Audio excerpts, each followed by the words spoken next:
Hey guys, welcome back to my channel. If you're new, we're gonna speak from the soul today. If you clicked this video, you're smart. Today we're gonna be talking about how to live your life for you, because if you're not living a life for you, you're not even living your life. If you're not living your life, then who's living it? You know what I mean? If you don't live your life, then someone else is gonna live it for you. If you don't grab the reins of your life, someone else is gonna choke you with them reins. If you don't live life, life's living you, mother. Welcome back to the channel. If you're new here, my name is Amanda Ray. I was born and raised in a polygamous cult. So I know a lot about living a life for others. So in the cult that I was born in, I was constantly told what my purpose was. From age 0 to 17, I was surrounded by people that were happy to tell me what my worth was, what my purpose was. If I did X, Y, and Z, my value would go up. My value increased. If I read the Bible, if I obeyed the one above me, if I kept my virtues. And then if I did X, Y, Z, my value would go down. If I lost my virginity, if I had sex before marriage, if I went against the leadership, my value goes down. And this is what I was told my entire life growing up. I guarantee all of you guys watching can relate in a way. You've been around people who have projected their values onto you. And if you don't live by their values, your value somehow goes down. And the only way that that is true is if we believe it. If we live by these values that are being put onto us, if we live by the morals and values that other people say that are our own, then they are our own. The only way other people's narration of our life becomes true is when we make it true. Oh, you're right. If I lose my virginity, my value goes down. Oh, you're right. My value goes up if I do what you say. But by doing that, by allowing others to narrate what our value is, we lose. Once we claim that someone else knows our value better than we do, we lose ourself. When we don't have our sense of self and we lose ourself, then guess what? Somebody else has us. Somebody else is in control of us.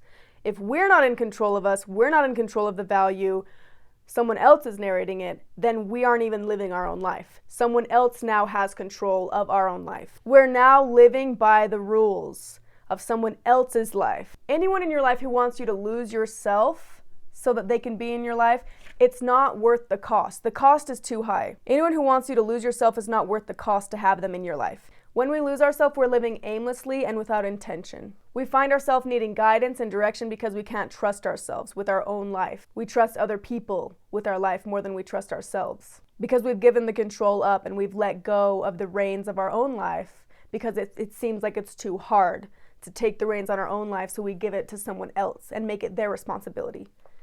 It may seem easier at the time, but it is way harder. It's way harder in the long run. But somehow we've convinced ourselves it's easier to have someone else drive the car of our life. Essentially, it's like you're getting out of the driver's seat, you're having someone else step in and drive the car of your own life because you trust them more than yourself. So now what happens is you're living in the back seat of your own life, letting life happen.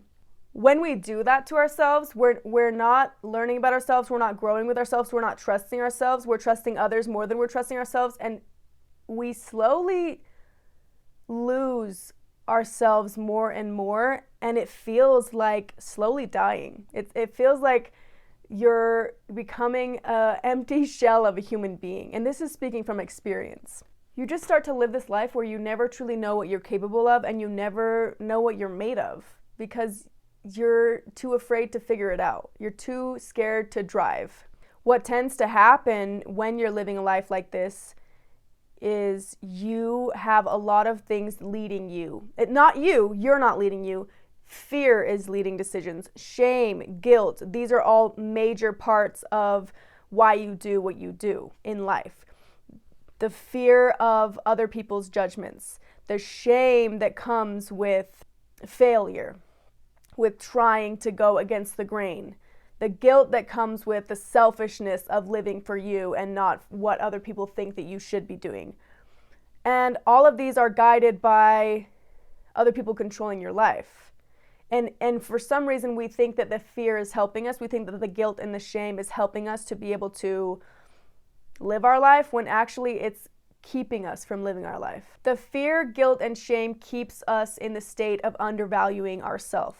Shame that if we fail, there's shame in that. That's another thing, is like, once you find yourself, you realize that there is no shame in failure. But when you're still seeking that validation within others, and other people are in control of your success and your validation and your value, then shame comes with failure.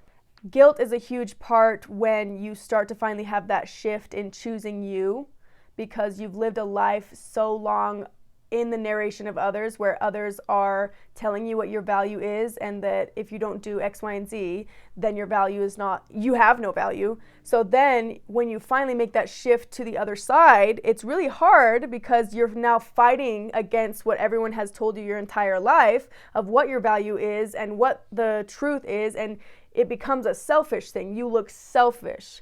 You look selfish to everyone who wanted to have control of your life, because now you're not living in service of these people, which if you look at the bigger picture, anyone who's wanting you to lose yourself, not trust yourself, don't have intuition, live in fear, those types of people are not the ones you want in your life. Those types of people are the ones that are going to only be happy if you are beneath them.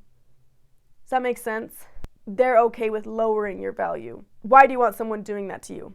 Unless their value that they're giving you is exceptionally high value.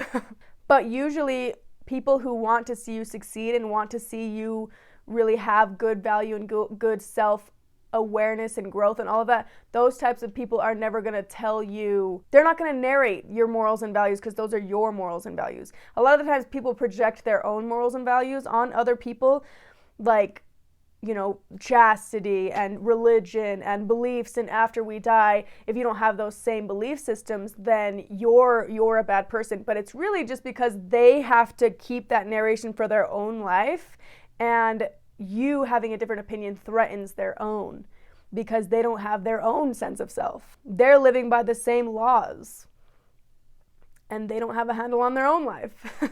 It's like being in that state of unself-aware, not trusting yourself, letting other people tell you what your value is, and kind of living for the validation of others. You find yourself surrounded by other people who are also doing that. And it is very blind leading the blind in a way, because everyone in this circle of living for the validation of other people and letting other people tell them what their value is, letting other people affect their sense of self, it's kind of just like living for another man's heaven, right? It's like you're living for someone else who's other than yourself, which creates your own hell, because there's no purpose. What is the purpose of living your entire life to please someone else? Sounds like a waste of a life. Living for another man's heaven is your own hell. And that's what I caught myself hitting into a wall over and over again in the religion I was in as a child, because no matter how much I read the Bible, no matter how much I prayed, no matter how much I went to church and listened to the preacher and tried so hard to live the life that they wanted me to live, I felt empty. I felt a void. I felt that, why was I getting more depressed? Why was I getting closer and closer to suicidal thoughts? If this is the true happiness on earth, why do I feel the most miserable I've ever felt? And why do I feel like no one understands me? Why do I feel like no person would ever want to be in the same position as me? Why do I feel shame for feeling this way? Why do I feel guilt for not being happy when I've done everything that I'm supposed to do and I'm miserable? Is that a sin? Am I sinning? Why do I have thoughts of leaving? Is that selfish? Why do I want to be happy so bad? Is that selfish? And ultimately, I think to be able to go to the other side, when you're living your entire life letting other people narrate for you, or living for other people, I really think it takes a moment where you smack your head into the wall, kind of, to realize, I don't want to live my life like this forever. I'm miserable. You have to get real with yourself and be like, what the hell am I doing? And for me, it was realizing that if I stayed, I was going to have kids. And having children in that lifestyle, I was going to create the hell for them that I've been living. And to me, I would rather go, leave the religion and choose hell on earth, which is what they would say. Like, if you leave the cult, you're going to go to hell. You're going to have a miserable life when you leave, and then you're going to hell afterwards. That's what I was taught my whole life. And I thought about it, and I was like, I'd rather go to hell myself than force my kids to be in the hell that they've created here. In a sense, I loved my non-existent kids more than I loved myself. Because to me, in my brain, it was too selfish for me to go for myself. I didn't think I deserved to be fought for. I didn't have the value to fight for myself. But the idea of having kids in that environment was enough to make me fight till I die. To have kids in that environment where everyone else is going to tell them what their value is and bring their value completely down, I'd rather just not even have kids. I'd rather take my chances out here. The hard part, though, I've seen with people who stay in the cult who seem to know the truth, but they stay. I think one major thing is you have to come to terms with the fact that you've lived a lie. You have to come to terms with losing those parts of yourself and shedding the old self to make room for the new. And a lot of the times I think if they call it an ego death, maybe I should Google it, but it feels like you're dying. It feels like your old life is over, and sometimes that's a really hard thing to come to terms with. And it's scary, especially when you haven't lived a life of trusting yourself and knowing yourself. So taking that first step to trusting yourself and knowing that you're going to know what's best for you, sometimes they would rather not. Sometimes we would rather just not even take that step because it's too scary to trust our own self, because what if we're wrong? Once you can finally make that leap, though, into trusting yourself and getting in the habit of knowing that you've got you, because the reality is no one has you like you have you. No one is going to know what is best for you than you.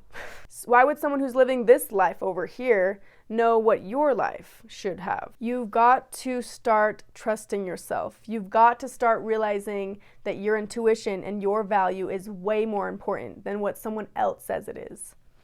The idea that living for you is a sin or living for yourself is selfish is just a narrative that others want, usually religious people want you to have, so that you will live for them. So that you will not live for yourself, you will live for the church, you will give to the church, you will give to the leadership, you will give to the ones in power. And if we brainwash ourselves into being that person, we're ultimately worshiping man, worshiping them and creating their own heaven for them while we're suffering here in hell because we don't want to be selfish, right?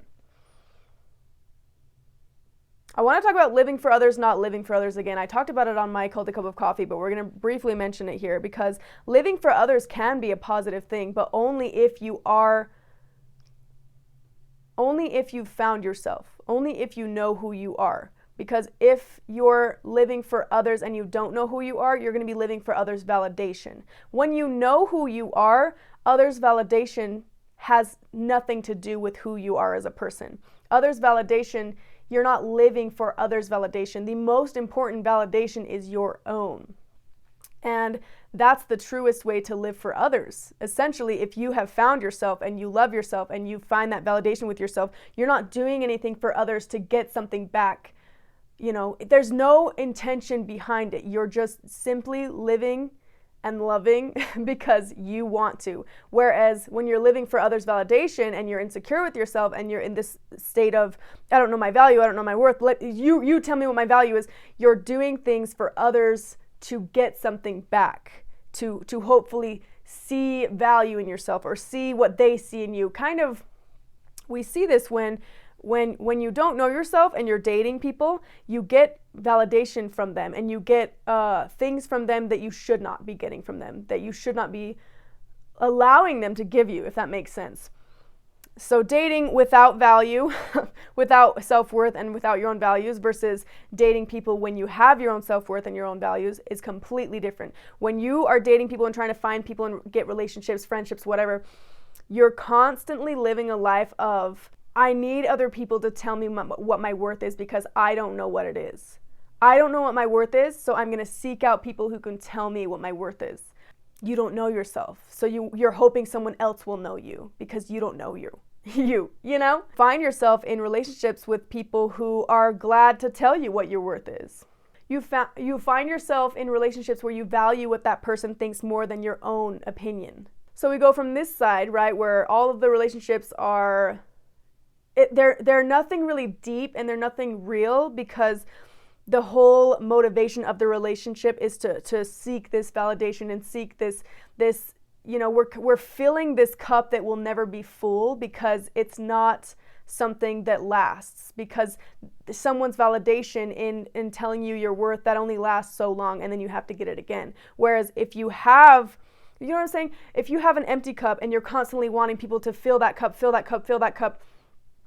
it's like there's always going to be a hole in it and it's always going to need to be filled by that validation. Whereas if you can get the validation within yourself, you never have to seek out other people to tell you what your worth is or to tell you that you are worth something because you already know. Your relationships with people become more meaningful because you actually have self-worth. You're not just blindly running around looking at anyone that's going to give you some value. You've already given the control to others, so you will never have that control unless you finally let go of other people's expectations, of what other people think that you should be doing with your life. Let go of the thoughts of comparing yourself to this person's life or that person's life, and of what is this person going to think? Why do I feel guilt, shame, fear? I'm afraid that I'm getting older and I'm not doing what other people think that I should be doing. I'm afraid that if I leave this religion that I'm going to be shamed by. Let them shame you. Let them do whatever they're going to do. And the ones that are meant to be in your life will still be in your life when you choose you. Finding yourself can oftentimes mean losing a lot of people, losing friends, losing family, losing the people who were never in support of yourself to begin with. A lot of the times when we are surrounded by people who are insecure and not self-aware, they usually are not they're happy for us to succeed, but not if it means we're succeeding beyond them. Does that make sense?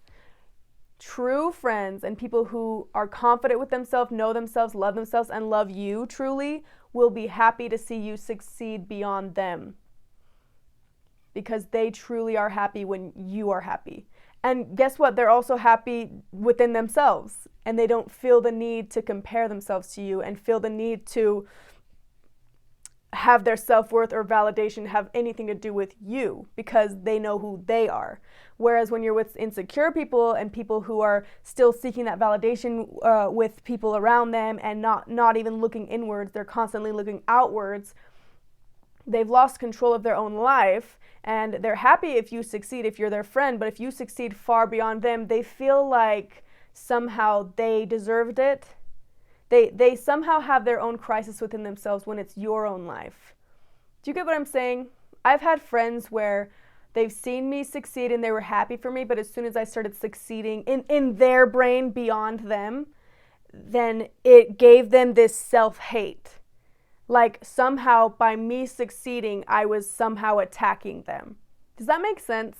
You feel attacked by your own friend or loved one's success. That's your problem. That's a you thing. And it comes from your own insecurity within yourself. Someone who loves themselves and is confident in themselves and secure with themselves and knows themselves and decides what the value of their own life is and their own worth is not going to decrease their value because someone else is growing and succeeding. Why does someone else's growth affect your value?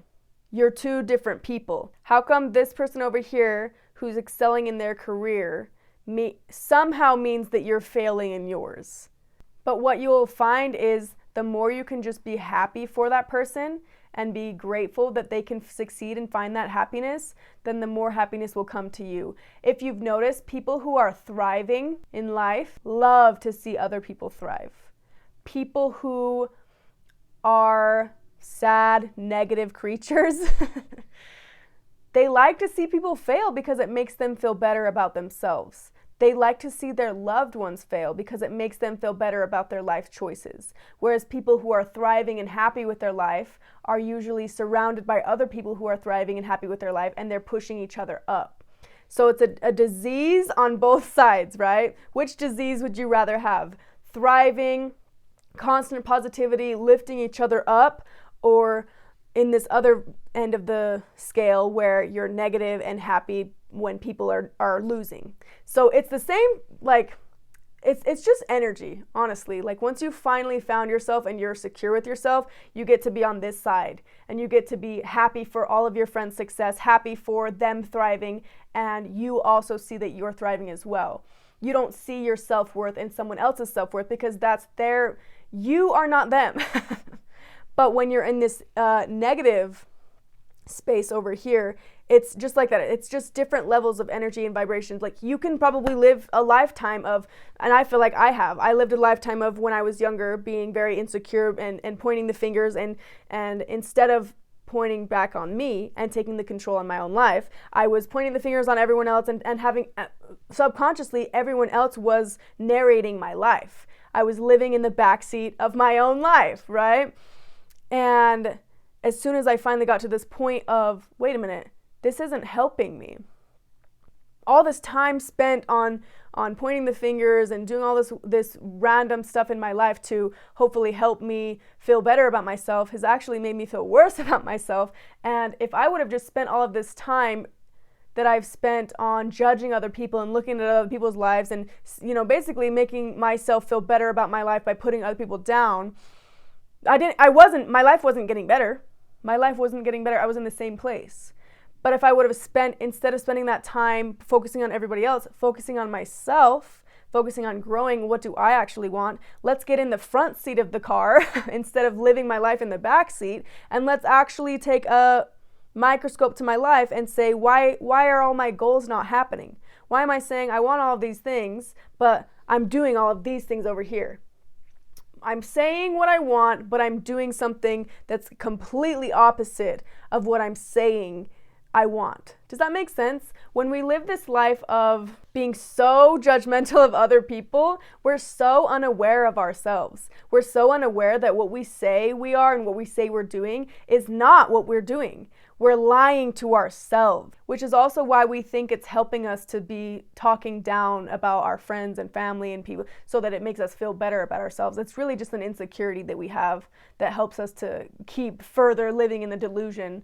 And we never reach the goals. We never reach the place that we want to because our value is so low. Someone who's talking shit about everybody else, or someone who's constantly focusing on other people's downfalls because they themselves are insecure about their own downfalls. So they have to hyper focus on all of those things so that they feel better about their own life. Have you ever noticed? This is so telling.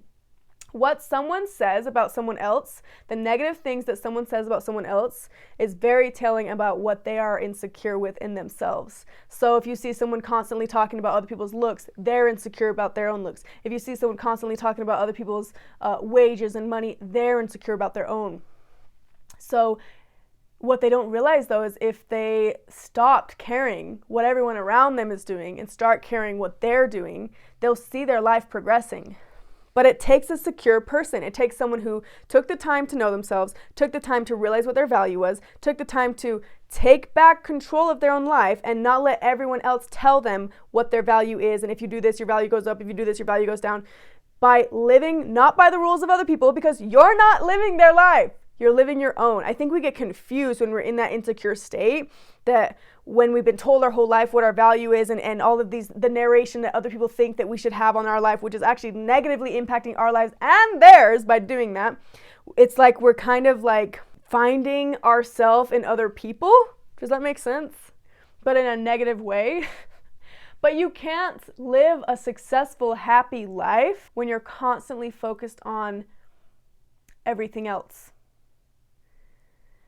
The problem is, it's so scary to take control over your life, especially when you've never been taught how to do that.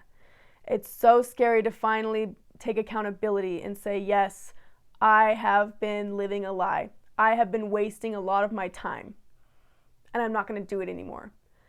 It takes being humble and realizing that you were in the way of your own happiness the whole time. It wasn't that person over there that didn't give you the job. It wasn't your mom and dad who raised you in this way. You as an adult now who has free will, if you keep allowing other people to be the reason why you're not successful, then you will never be successful. You're still allowing other people to be in control of your life. I get it when you're a child. You don't have control because you're a child. But to be an adult and still say, well, if my parents did this, or if this happened, then I would be successful, then now you are an adult living in the brainwashing. You're allowing what had happened as a child, that brainwashing, to still affect you as an adult, to affect your success, to affect your self-worth, to affect the voice in your head telling you whether you are worthy or not. And if you want to live the rest of your life in that victim mindset, you already know what's going to happen because you've been there your whole life. The moral of the story is live your life for you.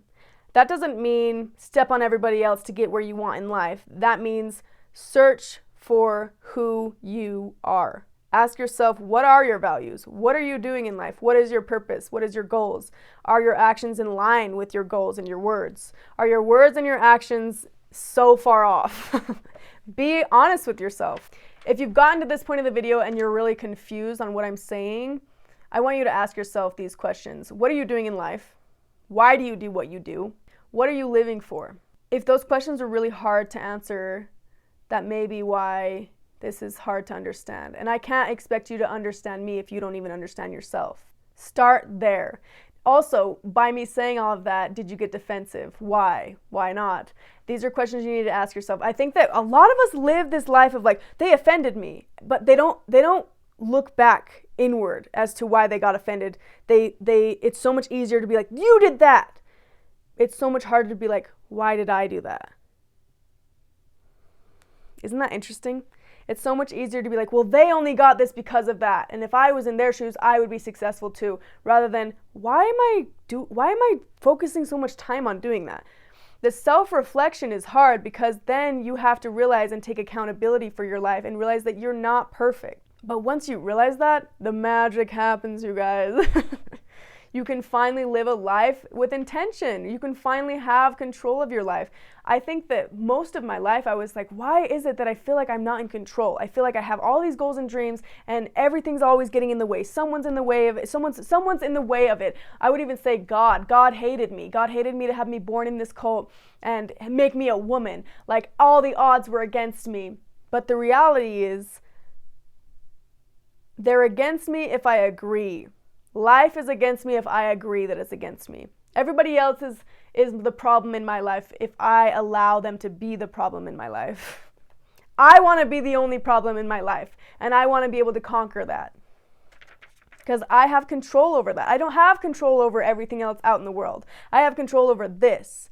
But some of us don't even have control over this, because we don't realize how important it is to really understand this. I've said this so many times.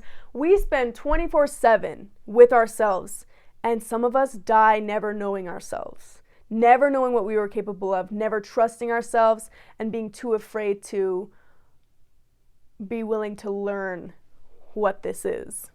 People who want to see you thrive are thriving. People who want to see you fail are failing.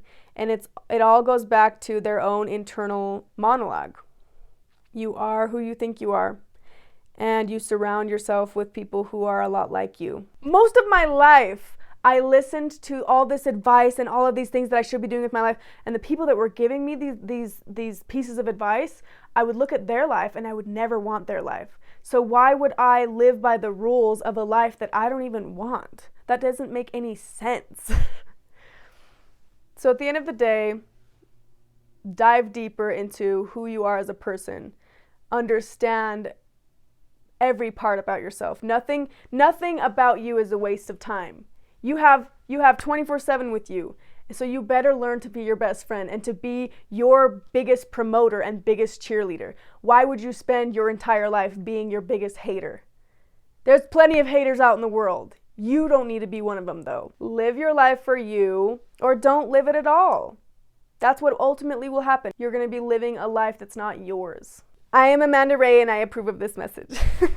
Thank you guys for watching, and I'll see you on Called a Cup of Coffee on Sunday. Don't let anybody tell you what your worth is. Don't let anybody tell you. Live your life for you, or burn and die. Okay, love you guys. See you on Called a Cup of Coffee on Sunday. Okay, bye.